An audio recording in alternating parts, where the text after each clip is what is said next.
differently. What I see is a form of vengeance. I can't escape from the world by giving up attack thoughts.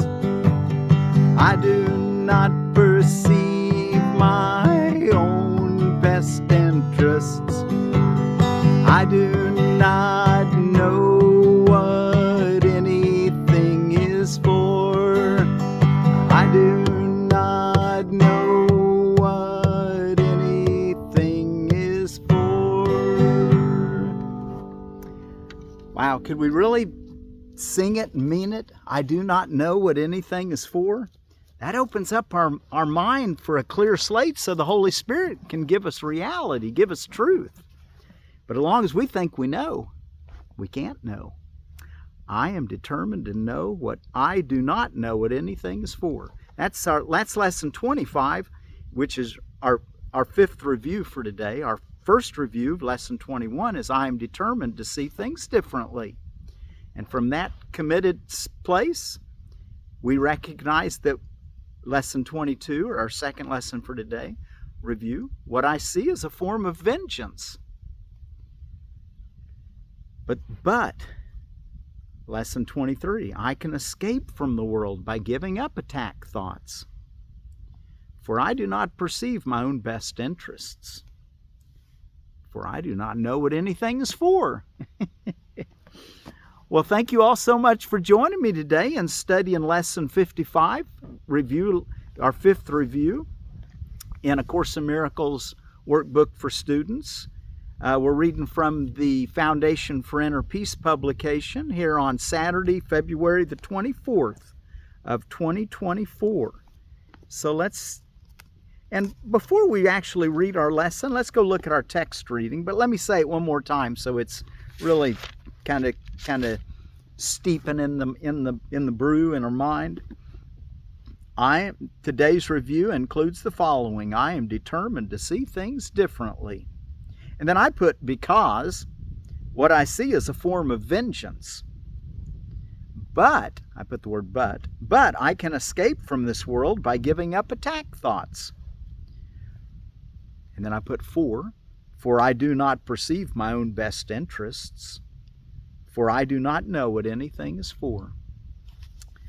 And like I said, that kind of opens our mind to not continually seeing the past, but having an opportunity to see the future come to us. A new future, one that's filled with love and peace. Okay, now let's go back and look. We'll come back here and look at this lesson 55 in a few minutes. But let's go look at our text reading. And we're ready for section 6 in chapter 7. Chapter 7, the gifts of the kingdom. And section Roman numeral 6, from vigilance to peace. We need to be vigilant again for God and only for God and His kingdom. Remember the third rule of the Holy Spirit? Give all to all was the first rule. To have peace, give peace, or to have peace, teach peace to learn it. And then our third rule was be vigilant only for God and His kingdom. Well, this is from vigilance to peace.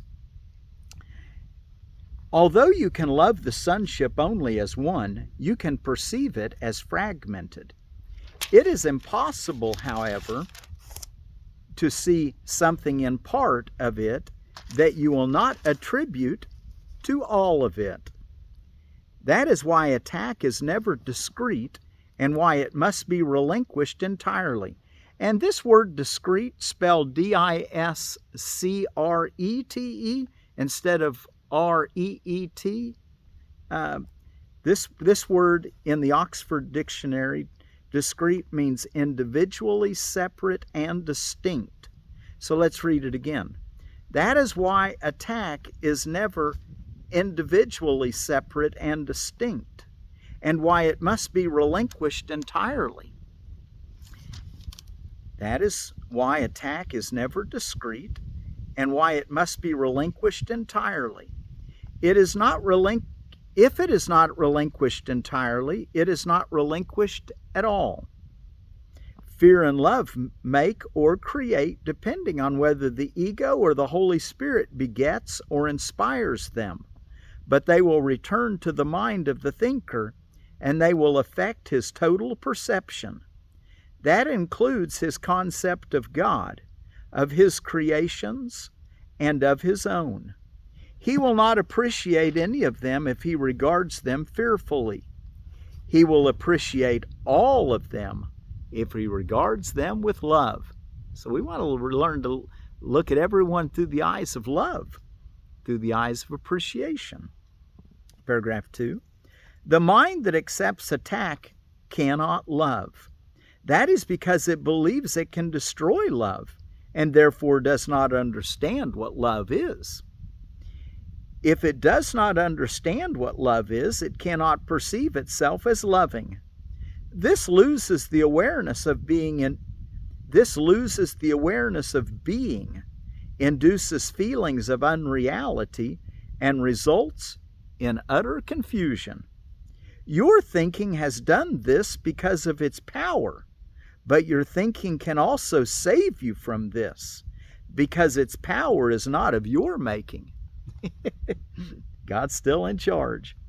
Your ability to direct your thinking as you choose is part of its power. You have the power of choice. If you do not believe you can do this, you have denied the power of your thought, and thus rendered it powerless in your belief. You can believe that you're powerless. That doesn't make you powerless. Paragraph 3. The ingeniousness of the ego to preserve itself is enormous, but it stems from the very power of the mind that the ego denies. This means that the ego attacks what it is preserving it. This means that the ego attacks what is preserving it, which must result in extreme anxiety. That is why the ego never recognizes what it is doing. It is perfectly logical, but clearly insane. Logical, but insane, because it started with a premise that was flawed, that you could be separated from your Creator and make your own world the way you wanted it, instead of the way your Creator made you to create. The ego draws upon the one source that is totally inimical to its existence for its existence. And that word inimical, out of the Oxford Dictionary, inimical, tending to obstruct or harm. So let's read it again. The ego draws upon the one source that is totally inimical, tending to obstruct or harm, to its existence for its existence. Fearful of perceiving the power of this source, it is forced to depreciate it. Fearful of perceiving the power of this source, it is forced to depreciate it. Let's read both sentences again. The ego never recognizes what it is doing. It is perfectly logical, but clearly insane. The ego draws upon the one source that is totally inimical to its existence for its existence. Fearful of perceiving the power of this source, it is forced to depreciate it. This threatens its own existence, a state which it finds intolerable. Remaining logical, but still insane, the ego resolves this completely insane dilemma in a completely insane way. It does not perceive its existence as threatened by projecting the threat onto you and perceiving your being as non-existent. This ensures its continuance if you side with it, by guaranteeing that you will not know your own safety. 4. The ego cannot afford to know anything. And our lesson, our last review, 25 for today, our 5th review. I do not know what anything is for. Man, that's basically a statement of disillusionment of the ego. The ego cannot afford to know anything. And if you find a lot of objection to I do not know what anything is for, it's probably, I think you could say for sure, unequivocally, it's your ego speaking. The ego cannot afford to know anything. Knowledge is total, and the ego does not believe in totality. This unbelief is its origin. And while the ego does not love you, it is faithful to its own antecedents, begetting as it was begotten. So antecedents is a thing or event that existed before or logically precedes another. So that's out of the Oxford Dictionary. This unbelief is its origin. The ego cannot afford to know anything. Knowledge is total, and the ego does not believe in totality. This unbelief is its origin. It didn't believe in totality. It thought it could be separated from the oneness of God. This unbelief is its origin. And while the ego does not love you, it is faithful to its own antecedents, begetting as it was begotten. Mind always reproduces as it was produced. Produced by fear, the ego produces fear. This is its allegiance, and this allegiance makes it treacherous to love, because you are love. Love is your power, which the ego must deny. It must also deny everything this power gives you, because it gives you everything. No one who has everything wants the ego. Yeah, the ego is like a getting mechanism in the mind for getting what you think you are deprived of or that you lack. Well, you're not deprived of anything or lack anything, so why would you need that mode of thinking? No one who has everything wants the ego. Its own maker, then, does not want it. Rejection is therefore the only decision the ego could possibly encounter if the mind that made it knew itself, and if it recognized any part of the sonship, it would know itself. 5. The ego therefore opposes all appreciation, all recognition, all sane perception, and all knowledge. It perceives their threat as total, because it senses that all commitments the mind makes are total. Forced, therefore, to detach itself from you, it is willing to attach itself to anything else. But there is nothing else. The mind can, however, make up illusions, and if it does so, it will believe in them, because that is how it made them. 6. The Holy Spirit undoes illusions without attacking them, because He cannot perceive them at all. They therefore do not exist for Him. He resolves the apparent conflict they engender by perceiving conflict as meaningless. I have said before that the Holy Spirit perceives the conflict exactly as it is, and it is meaningless. The Holy Spirit does not want you to understand conflict. He wants you to realize that because conflict is meaningless, it is not understandable. As I have already said, understanding brings appreciation, and appreciation brings love. Nothing else can be understood, because nothing else is real, and therefore nothing else has meaning. So if it's of the ego or of the ego's thinking, it's insane, and it doesn't have any meaning. Don't try to figure it out. Paragraph 7. If you will keep in mind what the Holy Spirit offers you, you cannot be vigilant for anything but God and His kingdom. The only reason you may find this hard to accept is because you may still think there is something else. Belief does not require vigilance unless it is conflicted. If it is, there are conflicting components within it that have led to a state of war, and vigilance has therefore become essential. Vigilance has no place in peace. It is necessary against beliefs that are not true, and would never have been called upon by the Holy Spirit if you had not believed the untrue. When you believe something, you have made it true for you. When you believe what God does not know, your thought seems to contradict His, and this makes it appear as if you are attacking Him. And we'll stop with this next paragraph, even though it's about halfway through this section. Paragraph 8. I've repeatedly emphasized that the ego does believe it can attack God, and tries to persuade you that you have done this. If the mind cannot attack, the ego proceeds perfectly logical to the belief that you must be a body. By not seeing you as you are, it can see itself as it wants to be. Aware of its weakness, the ego wants your allegiance, but not as you really are.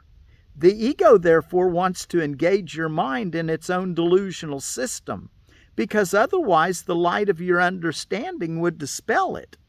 It wants no part of truth, because the ego itself is not true. If truth is total, the untrue cannot exist. Commitment to either must be total. They cannot coexist in your mind without splitting it. If they cannot coexist in peace, and if you want peace, you must give up the idea of conflict entirely and for all time. This requires vigilance only as long as you do not recognize what is true. While you believe that two totally contradictory thought systems share truth, your need for vigilance is apparent. Okay, wow, that's a lot there. Well, we'll go back and look at our lesson here in just a moment. Before we do, from holidays and observances, what's going on around the world? Well, we're still in the Lent season. Forget-me-not Day, International Sword Swallowing Day. You ever tried to swallow a big old knife or sword? International Tongue Twister Day, National Dance Day, National Tortilla Chip Day, National Trading Card Day, Open That Bottle Night, and that's to open a fine bottle of wine that you've been saving for a special occasion, I guess. If you haven't opened it, open it today, is what they're saying. Twin Peaks Day, and that's a film series.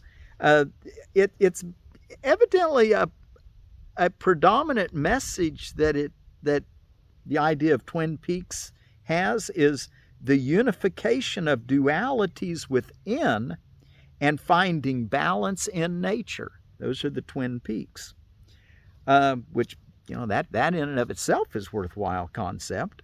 Unification of dualities within and finding balance in nature. And World Bartender Day. Okay, now let's take a look at another strawberry in edible landscaping, and this is a Fragaria vesca, which is the Alexandra Alpine red strawberry. And it says of the Alexandra red strawberry in edible landscaping, Alexandra Alpine red strawberry is an alpine strawberry with deep red fruit, an ever-bearing plant that sets fruit buds when temperatures at night are below 50 degrees. So that one's going to be what we talked about, day neutral ones, and that there's some that will produce fruit when the temperatures are below 60, and they'll produce in the spring and the fall.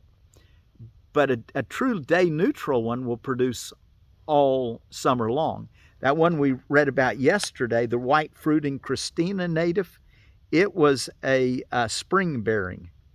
And it might produce a few in the fall too, but it didn't say that it did. So it's mainly what we call a June bearing. And then you have your ever bearings, and your ever bearings, you have some that only produce in the spring and the fall. Then you have some that are day neutral that go all the way through the summer. And so we'll want to look and see what kind we're getting. Alexandra is an alpine strawberry with deep red fruit, an ever-bearing plant that sets fruit buds when temperature at night are below 50 degrees Fahrenheit, produces no runners, but grows in a clump-like manner. Height 6 to 10 inches tall, excellent ground cover or in rock gardens or borders. Native to the Scandinavian forests of Europe, fruits are soft, flavorful, and gourmet. Zones 3 through 7, space 1 foot circles. So zones 3 through 7. So anywhere throughout the Ozarks would be just fine. And Permaculture for Beginners by Carrie Mitchell, Chapter 3, Designing Your Permaculture Garden. and we're in the section Rebuilding Damaged and Dead Soil. And we've talked so far about how you can use plants, you can fork it, you can compost over it, you can plant green manures in it, and the one they're talking about today is you can use earthworms. By keeping a good solid mulch on top of your soil, that'll contribute to the earthworm growth. And I found a lot of earthworms that grow here in my area. I found this on the Department of Conservation of MDC, Missouri Department of Conservation, .mo.gov. And you have, and these first ones are native ones to North America, is the Diplocardia species, that the Bimasto species, and the Sparginophilus species. And then European species that are common in this area now are the nightcrawler, the Lumbricus terrestris, the red earthworm, the Lumbricus rubellus, the European nightcrawler, the Acinia hortensis, the red wiggler, the Icenium fetida, and the African nightcrawler, the Euryalus eugenia, I think. And of course, I may not be pronouncing those. I'll put all that in the description below.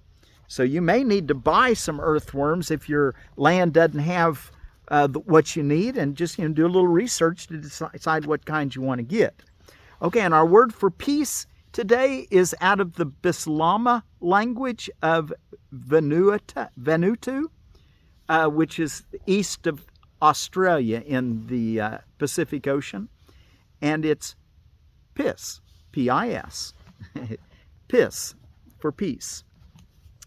Okay, well, let's take a look now at our lesson, which I am determined to see things differently. What I see now are but signs of disease, disaster, and death. This cannot be what God created for His beloved Son. The very fact that I see such things is proof that I do not understand God. Therefore, I also do not understand His Son. What I see tells me that I do not know who I am. I am determined to see the witnesses to the truth in me, rather than those that show me an illusion of myself. What I see is a form of vengeance. The world I see is hardly the representation of loving thoughts. It is a picture of attack on everything by everything. It is anything but a reflection of the love of God and the love of His Son. It is my own attack thoughts that give rise to this picture. My loving thoughts will save me from this perception of the world and give me the peace God intended me to have. Number 3, which is number 23 review. I can escape from this world by giving up attack thoughts. Herein lies salvation and nowhere else. Without attack thoughts, I could not see a world of attack. Boy, that's a key idea. Without attack thoughts, I could not see a world of attack. As forgiveness allows love to return to my awareness, I will see a world of peace and safety and joy. And it is this I choose to see in place of what I look on now. And then number 4, which is review 24, I do not perceive my own best interests. How could I recognize my own best interests when I do not know who I am? What I think are my best interests would merely bind me closer to the world of illusions. I am willing to follow the guide God has given me to find out what my own best interests are, recognizing that I cannot perceive them by myself. And the last review, 25, which is our number 5 review for today, I do not know what anything is for. To me, the purpose of everything is to prove that my illusions about myself are real. It is for this purpose that I attempt to use everyone and everything. It is for this purpose I believe the world is for. Therefore, I do not recognize its real purpose. The purpose I have given the world has led to a frightening picture of it. Let me open my mind to the world's real purpose by withdrawing the one I have given it and learning the truth about it. Okay, well, and be sure that you do, I haven't mentioned that the last few days, but we're supposed to be doing at least 7 2-minute meditations or practice periods, as he calls them, every day. all 5 of them in the morning and all 5 of them again in the evening, and then pick one throughout the day and do all 5 of them and spend 2 minutes hanging out with it.